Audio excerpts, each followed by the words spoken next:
going on, everybody? It is Tuesday once again, and we are talking brand new video games this week.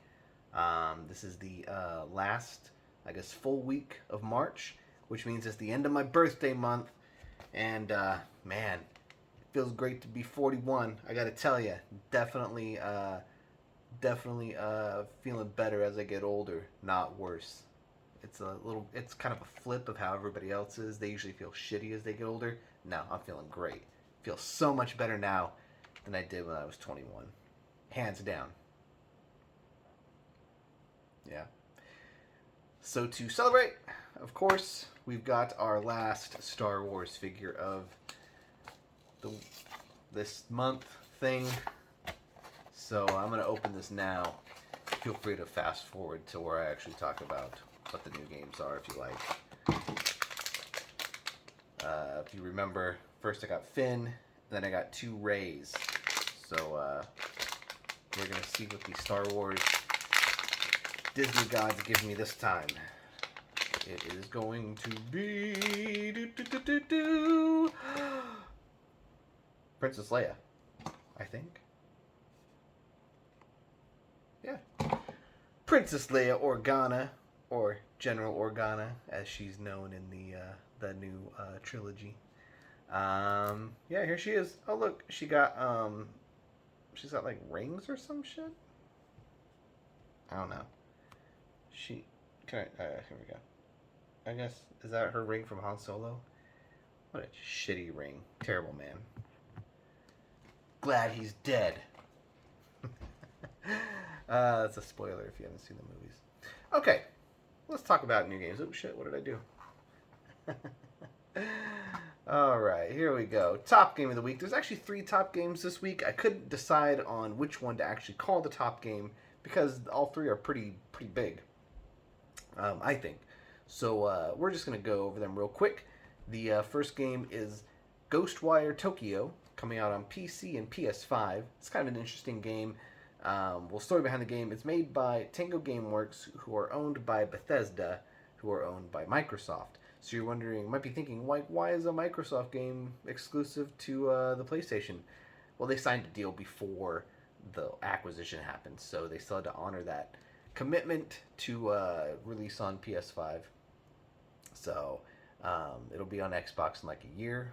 But for now, if you want to play it, PC or PS5 is going to be your only hope. The other top game of the week is Kirby and the Forgotten Lands for Nintendo Switch. It's a new open world Kirby game where you get to swallow cars and vending machines. Definitely not going to be a lot of weird sexual images on the internet of that, I'm sure.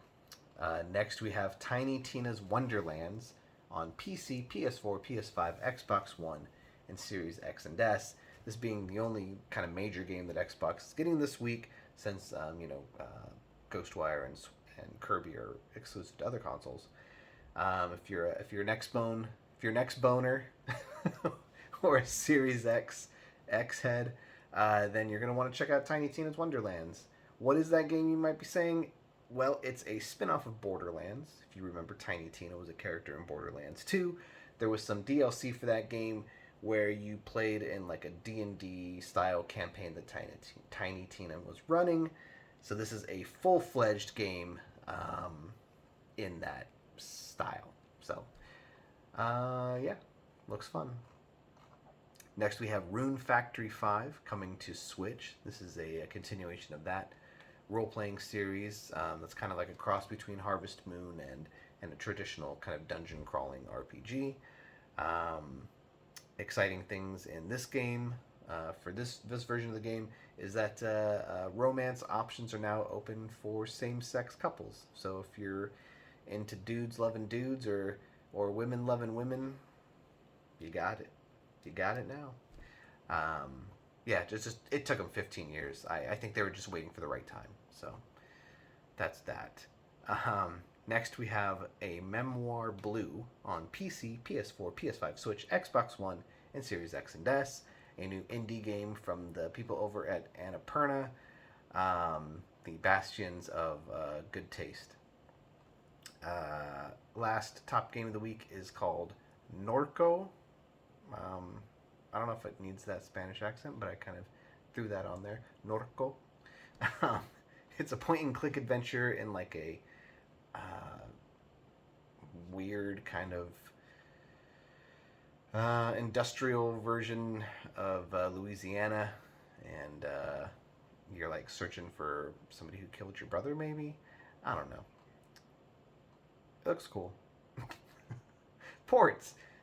Zero Escape, the Nonary Games, is coming to Xbox One. It'll be on Xbox Game Pass. If you're a visual novel fan, you should definitely check it out. Expansions. Lost Judgment is getting its first expansion, maybe only expansion, called the Kaito Files, where you play as Kaito. All right, that's coming to PS4, PS5, Xbox One, and Series X and S. Uh, Lastly, let's talk about notable titles. 10 years ago, Kid Icarus Uprising came out on the Nintendo 3DS. This was the third game in the series, but over in Japan it was only the second one because they didn't get the Game Boy version that came out in 1992. So pretty crazy to think. In the U.S., we hadn't had a Kid Icarus game for 20 years, and in Japan they hadn't had a Kid Icarus game in like 24 years, some crazy number like that. So yeah, really well regarded when it came out, especially in Japan. They really took to that game over there. It even got a perfect score in Famitsu. Um, just really, it really connected with the Japanese audience. In the U.S., not so much. Anyway, the game sold well, and Kid Icarus was a known property here in the United States, but I think it was a little disappointing sales-wise. There haven't been any new games since that came out, and as far as I know, Nintendo has no plans to make any more. So, sorry. If you're watching this before Nintendo shuts down the 3DS eShop, you can download it digitally on the 3DS eShop. So, do it before it's gone, because this game is going to be expensive in physical markets, like ridiculously expensive. Buy it digitally before it's gone. Next, 20 years ago, there was Star Wars Jedi Knight 2, Jedi Outcast for PC. This is the third game in the Dark Forces franchise, but by this point it had dropped the Dark Forces name and was now a new series called Jedi Knight. So the official title is Star Wars Jedi Knight 2, Jedi Outcast. You play as Kyle Katarn, the kind of guy who was introduced in Dark Forces, and you continue his story where he finds out. Whoa, where'd that yawn come from? This game must be boring as shit, right? Yeah. He became a Jedi in the previous game, and now he's continuing that, and he's trying to thwart some plan by the Empire to like use Jedi technology to take over the galaxy or some shit. Really well received by critics. Called one of the best games of the year for 2002, and yeah, just really, really well liked. You can get it now on PS4 and Switch, bundled with its sequel, Jedi Academy. So yeah, if you want to play those, super easy to get right now. Check it out. Finally, 30 years ago, we had Contra 3, The Alien Wars on Super Nintendo, one of the most technologically impressive games on the system up to that point. The Super Nintendo was only, I guess, a few months old by this time. I think like came out summer of '91, so really just like a sight to behold. I don't know if you can see it behind me here, but it was very impressive the way it looked. The way it used mode 7 and sprite scaling and kind of the other tricks that the Super Nintendo's GPU was capable of.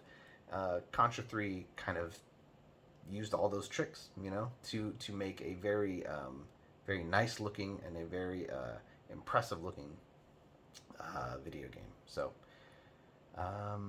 yeah, it was also kind of seen as a kind of like a response to Japan's kind of obsession with RPGs and strategy games at the time. So it kind of surprisingly didn't get good reviews in Japan, but in the U.S. it was like, hands down one of the best games of the year. Like the critics just loved it. So, and players did too. Contra, yeah, had a bunch of games afterwards. Some good, some bad. Uh, but yeah, Contra 3 is considered one of the best in the entire series. There's a Genesis one that came out, hardcore, that people really like as well. But Contra 3 is typically considered the best in the series. So if you want to play it, you can easily get it through the Contra Anniversary Collection, which is on Switch and PC and PS4 and I think Xbox. So yeah, great game. Play it. It's fantastic. It's not as hard as the NES ones. Well, that's a lie. It's still pretty hard, but it feels less mean, I guess. I don't know. All right. Well, I'm gonna go.